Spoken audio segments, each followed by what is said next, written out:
मागील 3 ते 4 दिवसापासून प्रतीक्षेत असणारे नाझरे धरण झाले ओव्हरफ्लो, तर बारामतीला जाणाऱ्या कऱ्हा नदीला आला पूर।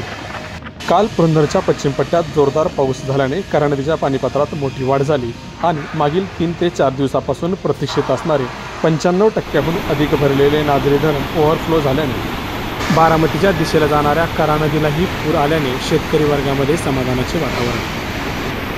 पाऊण TMC क्षमता असणाऱ्या या धरणाच्या सांडव्यातून बारामतीच्या दिशेला पाणी वाहू लागल्यामुळे पुरंदरसह बारामतीच्या जनतेला दिलासा मिळालेला आहे। यामुळे पुरंदरसह बारामतीतील 72हून अधिक वाड्या वस्त्या व गावच्या पिण्याच्या पाण्याचा प्रश्न मिटला असल्याने सर्वत्र समाधानाचे वातावरण आहे। तर पुरंदरसह बारामतीतील 72 वाड्या वस्त्या आणि गावे यांचा पाण्याचा प्रश्नही मिटलेला आहे। नाझरे धरणाची पाणी साठवण क्षमता 788 दशलक्ष घनफूट एवढी असून पुरंदरमधील 40 आणि बारामतीमधील 16 गावांना वरदान ठरणारे नाझरे धरण 100% भरल्याने 56 गावांचा पिण्याचा पाण्याचा प्रश्नही मिटलेला आहे। या धरण क्षेत्रात सुमारे 3000हून अधिक हेक्टर क्षेत्र ओलिताखाली येते, तर तीर्थक्षेत्र जेजुरी शहर तसेच जेजुरी MIDC यांना या धरणातून पिण्यासाठी पाणी पुरवठा केला जातो। आता नाझरे धरण 100% भरल्यामुळे पिण्याच्या पाण्यासह शेतीच्या पाण्याचा प्रश्न मिटल्याने शेतकरी वर्गामध्ये समाधानाचे वातावरण आहे।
या आणि अशा अनेक व्हिडिओसाठी तसेच आपल्या भागातील नवनवीन अपडेटसाठी आपण KP न्यूज या यूट्यूब चॅनलवर जर नवीन असाल तर चॅनलला लाईक, शेअर आणि सबस्क्राईब करायला विसरू नका। धन्यवाद।